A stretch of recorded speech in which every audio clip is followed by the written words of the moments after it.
Good morning. ज्ञान channel में आपका स्वागत है। सेमेस्टर 2 के paper number 3 media law and ethics की 2 यूनिटें हमारी ख़त्म हो गई हैं। अभी आज हम यूनिट 3 पे चर्चा करेंगे। इसके अंदर हम बहुत सारे मीडिया की जो कमेटीज़ गठित की गई थी, जैसे Chanda committee, Verghese committee, Joshi committee.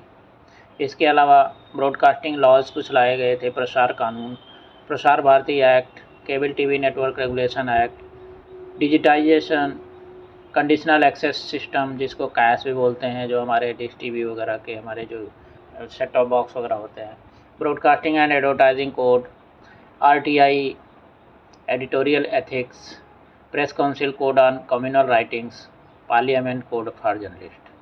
तो ये चीज़ें हैं जिनको हम आज कवर करेंगे। सबसे पहले बात करते हैं मीडिया से रिलेटेड जो कमेटीज़ आई, उसमें सबसे पहले चंदा कमेटी।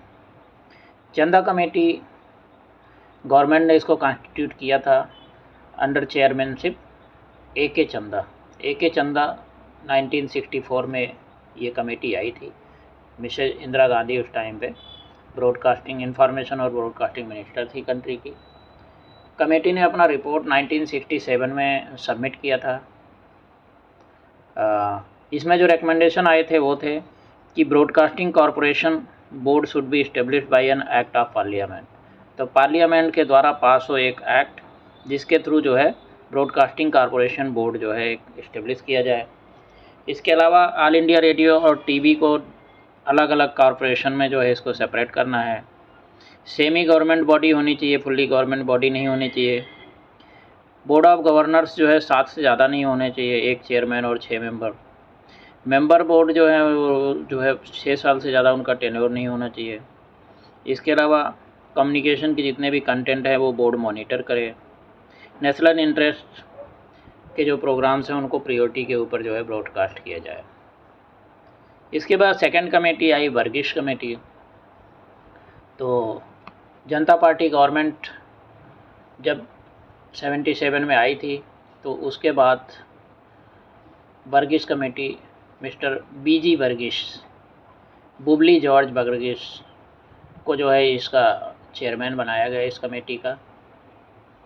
वो बहुत ही सीनियर जर्नलिस्ट थे और उन्होंने हिंदुस्तान टाइम्स, इंडियन एक्सप्रेस, इनमें सब में काम भी किया था और रमन मैगसेसे अवार्ड उनको रिसीव हुआ था। और वो जो है सेंटर फॉर पॉलिसी रिसर्च के साथ भी एसोसिएटेड थे। तो कमेटी ने अपना रिपोर्ट सबमिट किया फरवरी 24, 1978 में। कमेटी का मेन रिकमेंडेशन यही था कि आकाश भारती जो है का फॉर्मेशन किया जाए या फिर नेशनल ब्रॉडकास्टिंग ट्रस्ट, AIR और दूरदर्शन दोनों के लिए अलग अलग।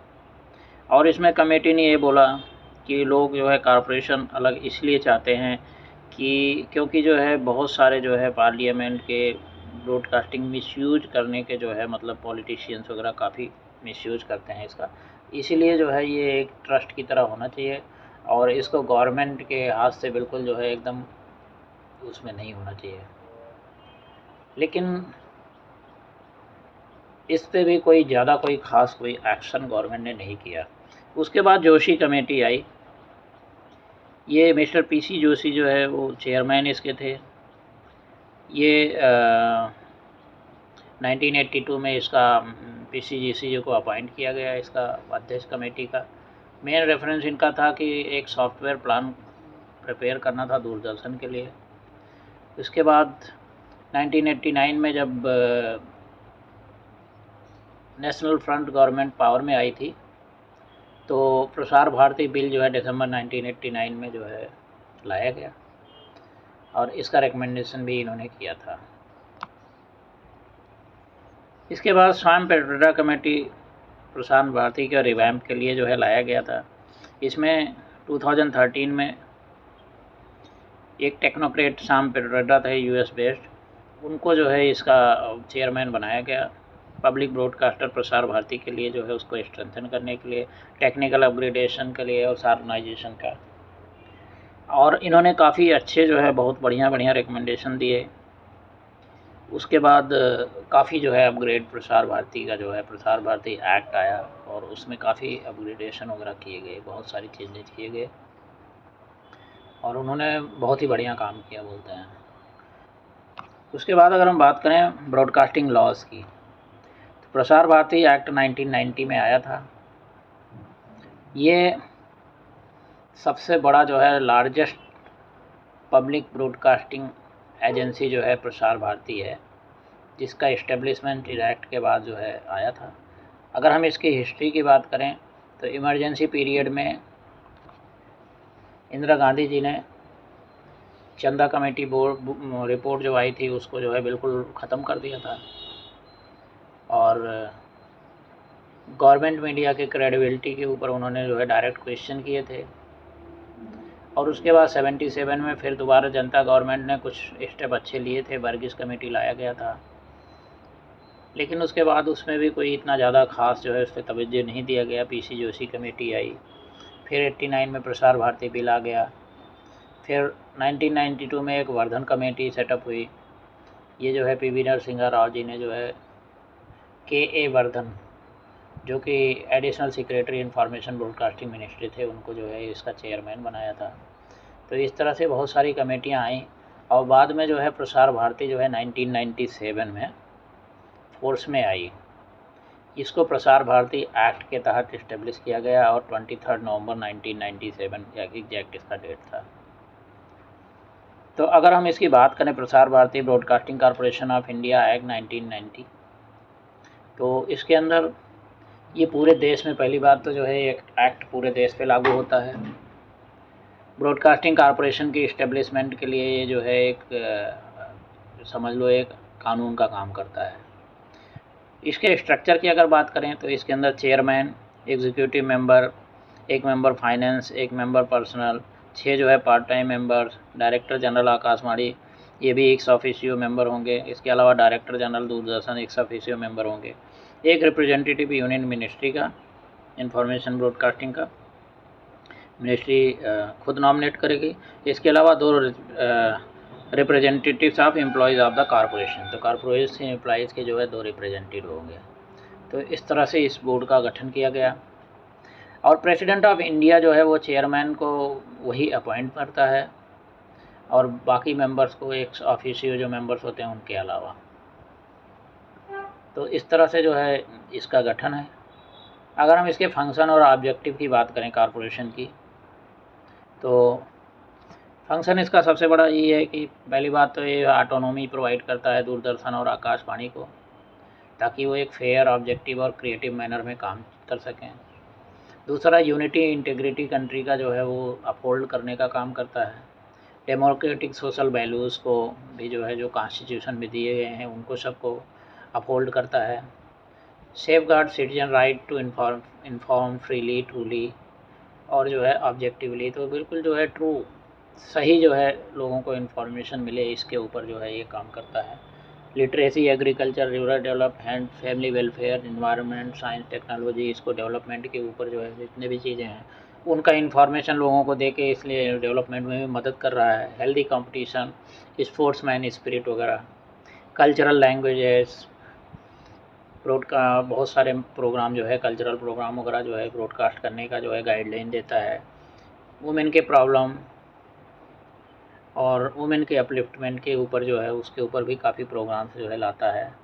और इसके अलावा चिल्ड्रन का प्रोटेक्शन, ब्लाइंड, हैंडकैप और दूसरे वनरेबल सेक्शन उनको जो है एडवांसमेंट के लिए काम करता है। वर्किंग क्लास की राइट्स को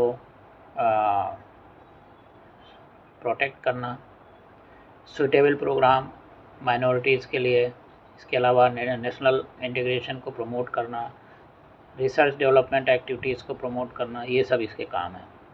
अगर हम बात करें प्रसार भारती का क्या सिग्निफिकेंस है, तो पहली बात तो ये पब्लिक सर्विस ब्रॉडकास्टर, दूसरा जो है नेशनल ब्रॉडकास्टर, ये 2 तरह के इसके काम है। पब्लिक सर्विस ब्रॉडकास्टर की अगर बात करें तो प्राइवेट ब्रॉडकास्टर जितने भी हैं वो जो है सारे ऑब्जेक्टिव पब्लिक सर्विस ब्रॉडकास्टिंग के पूरा नहीं कर पाते हैं, क्योंकि उनका काम जो है टीआरपी लेना और ज़्यादा से ज़्यादा उनको पैसा कमाने से मतलब होता है। तो इसलिए जो है प्राइवेट चैनल्स की इस प्रॉब्लम की वजह से पब्लिक सर्विस ब्रॉडकास्टर का काम जो है ज़्यादा बढ़ जाता है। और नेशनल ब्रॉडकास्टर, सबसे ज़्यादा जो है लार्जेस्ट अगर टेक्निकल कवरेज की बात करें तो फिर प्रसार भारती के पास है। इस पूरे जो है देश में जो है इसकी जो है रिमोट बॉर्डर एरिया तक जो है ये सारे के सारे हर जगह फैले हुए हैं। अगर हम इसके ऑटोनॉमी की बात करें प्रसार भारती के लिए, जो सैम पिट्रोडा कमेटी ने रिकमेंड किया था, तो इफ़ेक्टिव फ्रीडम की बात करी थी उन्होंने। इफ़ेक्टिव फ्रीडम प्रसार भारती को देने के लिए प्रसार भारती एक्ट 1990 में उन्होंने जो है कुछ चेंजेस को बताया था। इसके अलावा इसके मैन पावर जो लोगों का जो है कितने ज़्यादा हों उसके बारे में जो है उन्होंने बताया था कि ज़्यादा बढ़ाना चाहिए ताकि अच्छे से काम कर पाए, जेन्युइन पब्लिक ब्रॉडकास्टर का काम करे, ये गवर्नमेंट ब्रॉडकास्टर की तरह खाली न रहे। इसके अलावा डायरेक्ट टू होम जो है सिग्नल्स जो है ये अपना जो है DTH, इसके लिए भी जो है उन्होंने रेकमेंड किया था, उसके बाद ही DTH आया है। इसके बाद फंड भी एलोकेट इसमें करने चाहिए, टेक्नोलॉजी फ्रंट में भी काफ़ी डेवलपमेंट होने चाहिए। Social media strategy Prasar Bharati के जो है वो जो है मतलब बढ़ाना है। इसके अलावा चैनल्स का रिव्यू करना है। प्रसार बहरैन कनेक्ट, बहरैन को कनेक्ट करने के लिए प्रसार बहरैन कनेक्ट आया था। इसके अलावा क्रिएट बेस्ट ब्रॉडकास्टिंग सर्विस, तो ये काफ़ी कम्पिटिटिव सर्विस हो, इसके ऊपर जो है उन्होंने रिकमेंड किया था। अभी हम बात करें cable TV network regulations act 1995। तो जब केबल टीवी का इंट्रोडक्शन हुआ था इंडिया के अंदर, तो ब्रॉडकास्ट टोटल जो है स्टेट के कंट्रोल में ही जो है, गवर्नमेंट के कंट्रोल में ही ओनली था। और जो सैटेलाइट्स वगैरह भी थे वो भी सब जो है, सब कुछ जो है जो गवर्नमेंट के जो चैनल्स चलते थे वही थे, 1990 तक वही थे। उसके बाद फिर जो है बहुत सारे लिबरलाइजेशन के बाद जब कंट्री का लिबरलाइजेशन हुआ और बाहर के चैनल्स आने शुरू हो गए, तब उसके बाद जो है बहुत सारे जो है चैनल्स आने की वजह से केबल टेलीविज़न ऑपरेटर्स वगैरह आने शुरू हो गए, तो इसीलिए इसकी ज़रूरत पड़ गई। ये एक्ट जो है 5 चैप्टर्स में है। पहला चैप्टर डिस्कस करता है कि एक्ट का स्कोप और एक्सटेंड कितना होगा और बहुत सारे जो टर्म्स यूज हुए हैं उनका मतलब क्या होगा। सेकंड चैप्टर में regulation of cable television network के बारे में है। थर्ड चैप्टर में seizure and confiscation of certain equipments, कि किस कंडीशन में आपके इक्विपमेंट्स को जो है सीज किया जा सकता है या कन्फिस्केट किया जा सकता है। तो चौथा चैप्टर बताता है ऑफेंसेज एंड पेनल्टीज़ क्या क्या हो सकते हैं। और पाँचवें चैप्टर में जो है बहुत सारे दूसरे जो प्रोविजंस हैं उनको कवर करता है। अगर हम रेगुलेशन की बात करें केबल टीवी नेटवर्क, तो पहली बात तो जो है केबल टीवी ऑपरेटर्स का रजिस्ट्रेशन का काम शुरू किया गया, कि ताकि वो रजिस्टर्ड रहेंगे तो वो रेगुलेट किए जा सकेंगे और पता चलेगा कि ये इस फील्ड में काम कर रहे हैं यहाँ पे। इसके अलावा कंटेंट रेगुलेशन, ऐसे नहीं कि अपनी मनमानी कुछ भी जो है कंटेंट डालते रहो, तो उसके रेगुलेशन के ऊपर ऑफेंसेस और पेनल्टीज़ बहुत सारी डाली गई। तो प्रोविजंस जो है उनकी, अगर जो है कोई भी आदमी पाया जाता है कि उसको फॉलो ठीक से नहीं कर रहा है, तो उसको जो है इम्प्रिजनमेंट का 2 साल तक का जो है, या फिर जो है उसको फ़ाइन भी जो है, मॉनेटरी फ़ाइन का भी जो है इसमें प्रोविज़न दिया गया है। इसके अलावा बहुत सारे इसके एडवांटेज भी हैं। केबल टीवी नेटवर्क का फिर उसके बाद अमेंडमेंट भी किया गया, और ब्रॉडकास्टिंग एंड एडवर्सरीज कोड की अगर हम बात करें तो part of freedom of speech and expression guarantee 1901। तो फिर इसमें वही है कि सुप्रीम कोर्ट ऑफ इंडिया ने जो है एक बार ये बोला था कि commercial speech part of freedom of speech है, आर्टिकल 19 के तहत जो आया हुआ है। तो काफ़ी, क्योंकि फर्म्स ने और गवर्नमेंट काफ़ी चीज़ें उन्होंने ब्रॉडकास्ट करना शुरू किया, तो उसके ऊपर गवर्नमेंट ने काफ़ी ऑब्जेक्शन उठाए थे, तो इसकी वजह से ये सुप्रीम कोर्ट से ये रूलिंग आई थी। इसके बाद जो है एडवर्टाइजिंग इश्यूज़ बहुत सारे होते हैं, उसमें deceptive advertising, misleading prizes, failure to maintain standards, labelling issues, surrogate advertisements, ये सब चीज़ें हैं, ये इश्यूज़ हैं ब्रॉडकास्टिंग में। अभी लीगल सिनेरियो अगर इंडिया के अंदर हम बात करें तो लीगल सिनेरियो यही है कि कंज्यूमर प्रोटेक्शन एक्ट 1986 का है, टोबैको प्रोडक्ट्स इनके सब के जो है कंट्रोल प्रोहिबिशन एक्ट हैं, इसके अलावा cable television networks regulation act है, drug and magic remedies act, emblems and names improper या यूज़ का जो है इसका एक्ट है। इसके अलावा जो है parental diagnostic technique, representation of people acts, ये सारे बहुत सारे एक्ट्स हैं जो कि काम कर रहे हैं और इनके ऊपर जो है मतलब इससे जो है थोड़ा सा जो है कंट्रोल में है सब। अब राइट टू इन्फॉर्मेशन एक्ट की अगर हम बात करें तो राइट टू इन्फॉर्मेशन जो है एक फंडामेंटल राइट है, आर्टिकल 19(1) जो बोलता है कॉन्स्टिट्यूशन का। तो इसके ऊपर 1976 में Rajnarayan versus state of Uttar Pradesh case में सुप्रीम कोर्ट ने ये रूलिंग दिया था इसकी राइट टू इन्फॉर्मेशन एक जो है फंडामेंटल राइट की तरह जो है ट्रीट किया जाएगा, जो आर्टिकल 19 में दिया गया था। और इंडियन डेमोक्रेसी के अंदर लोगों को कोई भी जानकारी लेने का अधिकार होना चाहिए। बाद में गवर्नमेंट ने जो है राइट टू इन्फॉर्मेशन एक्ट 2005 में लाया और फंडामेंटल्स को, ताकि फंडामेंटल राइट को लोगों को जो है प्रोटेक्ट किया जा सके। अगर हम राइट टू इन्फॉर्मेशन एक्ट 2005 की बात करें तो बहुत ही इम्पॉर्टेंट एक्ट है। ऑर्डिनरी सिटीजन को गवर्नमेंट को क्वेश्चन करने का और उनके काम तरीके को क्वेश्चन करने का अधिकार देता है और ये जो है करप्शन वगैरह जो गवर्नमेंट के अंदर हो रही हैं उनको भी रोकने में काफ़ी मदद कर रहा है। तो इसलिए जो है ये एक्ट बहुत ही ज़रूरी है और बहुत अच्छा एक्ट है। इसका एक्सटेंट और कमेंसमेंट जो शुरू किया गया पूरे देश में ये लागू होता है और 15 जून 2005 को जो है ये पार्लियामेंट के अंदर जो है ये पास किया गया था। आरटीआई के थ्रू अब हम बात करते हैं कि क्या क्या चीज़ें जो है मतलब रिक्वेस्ट की जा सकती हैं। तो लोगों को गवर्नमेंट अथॉरिटीज़ से बहुत सारी चीज़ें हैं जो कि जो है मतलब दी जा सकती हैं इन्फॉर्मेशन, बट वही है कि वो कॉन्फिडेंशियल या सीक्रेट नेचर का नहीं होना चाहिए। आरटीआई का ऑब्जेक्टिव यही है कि सिटीजन्स को एम्पावर करना ताकि वो लोगों को गवर्नमेंट को क्वेश्चन कर सकें, ट्रांसपेरेंसी अकाउंटेबिलिटी को मेंटेन करना, ये करप्शन को जो है जो गवर्नमेंट मशीनरी में करप्शन चल रही है उसको भी काफ़ी हद तक जो है डिस्क्लोज करने में काफ़ी जो है मतलब मददगार हुई है। और इसके अलावा बहुत अच्छा जो है मतलब जो सिटीजन्स हैं उनको इन्फॉर्म करने के लिए भी बहुत अच्छा काम इसने किया है। राइट टू इन्फॉर्मेशन एक्ट के जो है अगर इम्पोर्टेंट प्रोविज़न की बात करें तो सेक्शन 2H जो है इसका वो बोलता है public authorities mean all authorities and bodies under the union government, state government and local body, तो ये सारी पब्लिक बॉडीज़ में ट्रीट की जाएंगी और वो सब जो है आरटीआई के उसमें आएंगी। सेक्शन 4(1) बोलता है government has to maintain and proactively disclose information, तो इन्फॉर्मेशन को जो है गवर्नमेंट ने जो है टाइमली जो है डिस्क्लोज भी करना है। इसके अलावा सेक्शन 6 में जो है सिंपल प्रोसीजर जो है किस तरह से आपने इन्फॉर्मेशन लेना है। सेक्शन 7 टाइम फ्रेम जो है कितने दिन के अंदर आप जो है इन्फॉर्मेशन प्रोवाइड करना पब्लिक इन्फॉर्मेशन जो अफसर्स होते हैं उनके द्वारा। और बहुत ही कम इन्फॉर्मेशन है जो कि डिस्क्लोजर से एग्जम्प्टेड है, जो सीक्रेट या कॉन्फिडेंशियल नेचर का है, बाकी सारी इन्फॉर्मेशन आपको देनी है। ये सेक्शन 8 बताता है। 8(1) बोलता है कि कौन कौन से जो है एग्जम्पशंस हैं।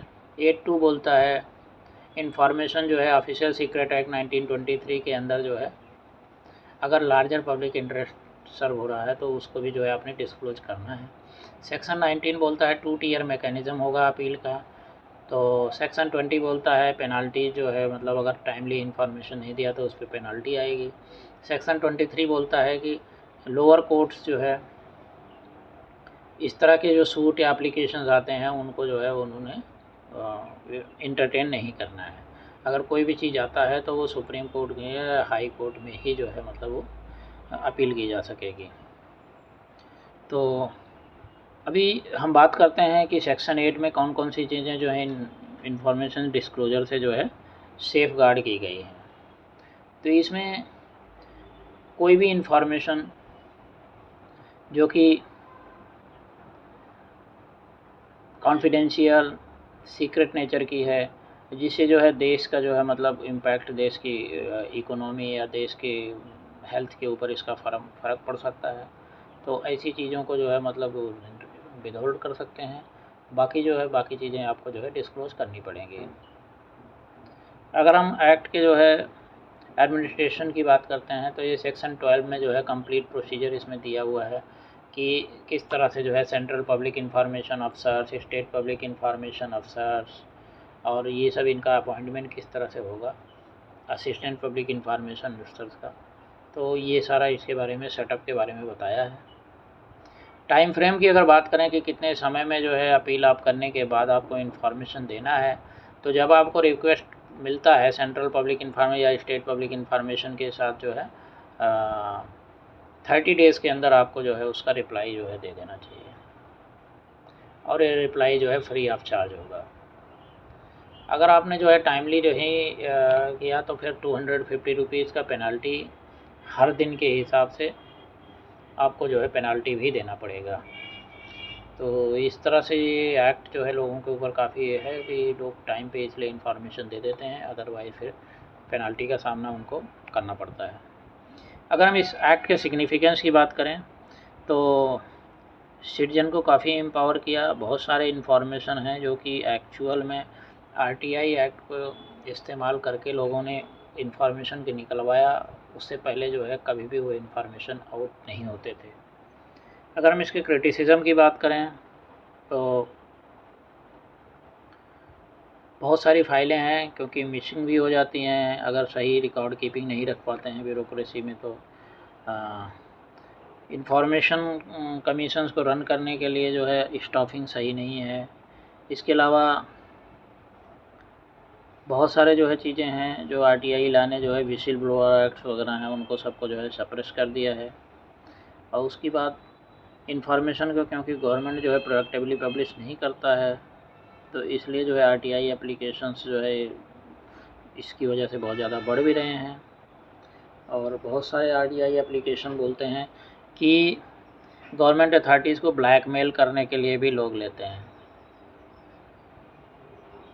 तो इस तरह से ये हैं इसके प्रॉब्लम। इसके चैलेंजेस की अगर बात करें हम आरटीआई एक्ट के तो ऐसा इंफॉर्मेशन मांगते हैं डिस्परेट करने वाला वॉल्यूमिनस इंफॉर्मेशन, पब्लिसिटी जो है लेने के लिए जो है आरटीआई को फाइल करने के लिए।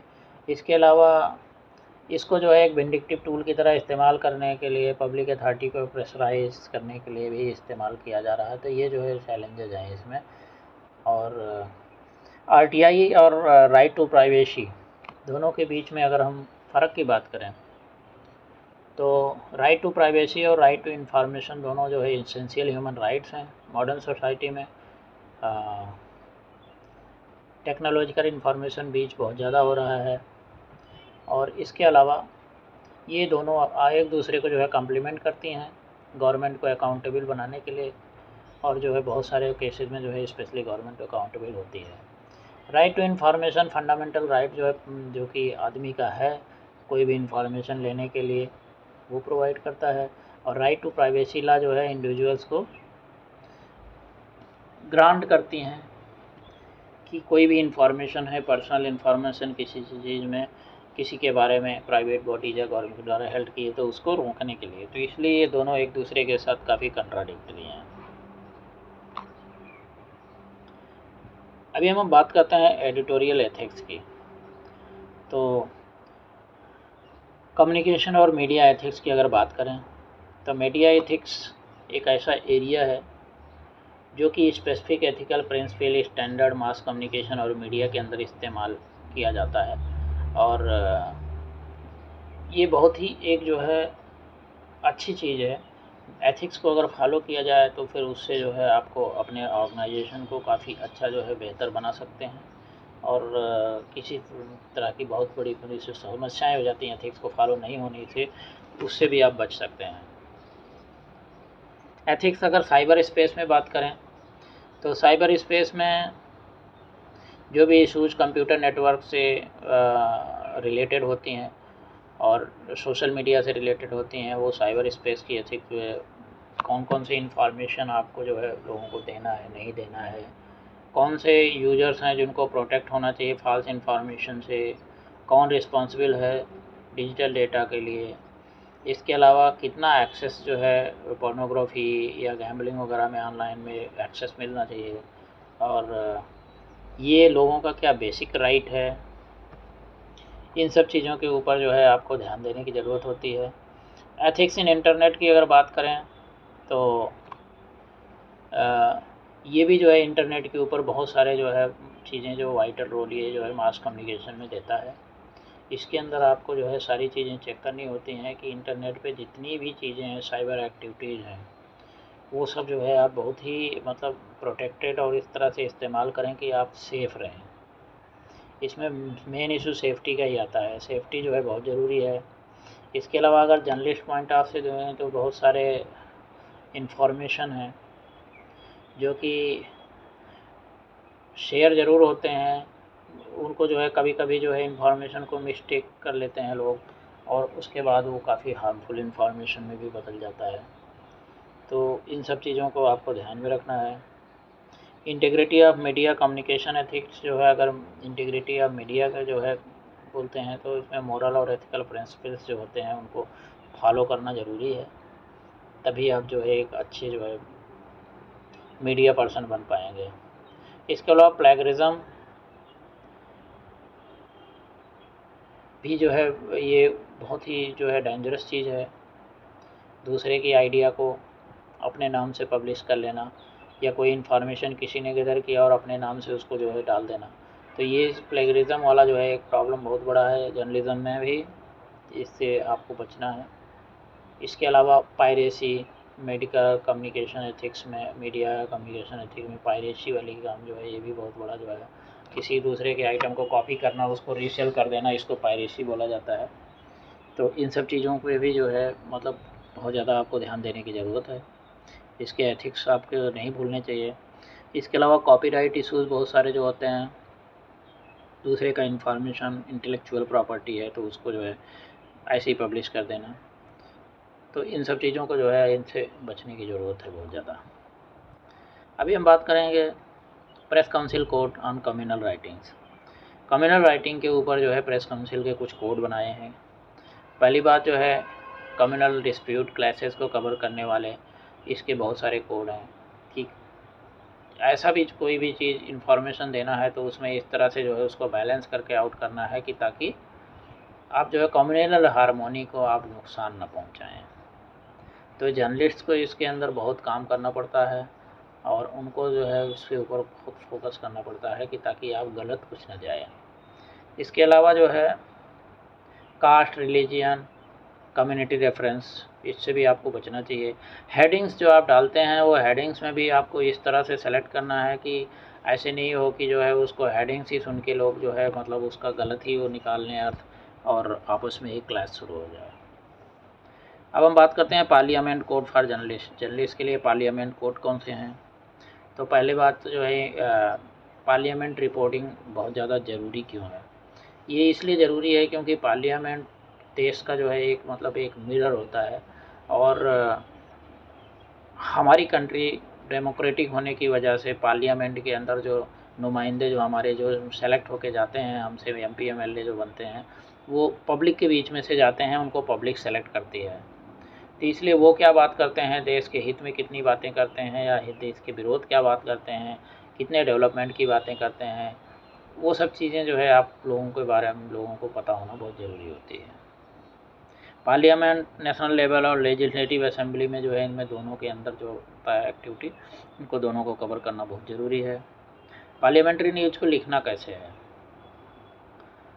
सबसे बड़ा प्रॉब्लम पार्लियामेंट्री रिपोर्टर्स के सामने यही आता है कि वो बहुत सारे उनको बहुत ज़्यादा पेशेंस की ज़रूरत होती है। बहुत लंबे लंबे सेशन 6-6 7-7 घंटे के चलते रहते हैं, और उसके बाद जो है जा कर के कोई चीज़ के ऊपर फैसला आता है, और फैसला आता भी है तो उसमें कितने जो है कोई चीज़ अगर डाला गया, कोई बिल आया है तो उसमें कितना जो है उसमें कितनी चीज़ों को एक्सेप्ट किया जा रहा है, कितनी चीज़ों को नहीं किया जा रहा है, तो बहुत ही क्रूशियल चीज़ होता है और उसको जो है आपको अच्छे से समझना चाहिए होता है। और अगर सब्जेक्ट ओरिएंटेशन की बात करें तो जिस सब्जेक्ट के ऊपर जिसके ऊपर जो बात हो रही है उसके ऊपर जो है जो भी रिपोर्टर है उसको थोड़ा सा एक्सपर्टीज होना बहुत ज़रूरी होता है, अदरवाइज़ वो उस चीज़ को अच्छी तरह से समझ नहीं पाएगा।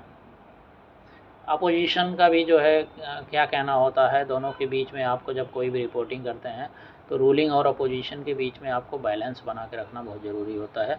अगर आप बैलेंस बना करके आप उसका रिपोर्टिंग नहीं करेंगे तो उसका गलत इम्पैक्ट जाएगा और काफ़ी जो है उसमें प्रॉब्लम्स भी आएंगी। इसलिए आपको बैलेंस भी बना के रखना है, साथ साथ करेक्ट रिपोर्टिंग भी करना है। दोनों चीज़ों को आपको अच्छी तरह से बैलेंस आउट करके करना होता है। तो यहीं पे ही ये थर्ड वाला यूनिट ख़त्म होता है। फोर्थ यूनिट में जल्दी मुलाकात होगी। Thank you. जय हिंद।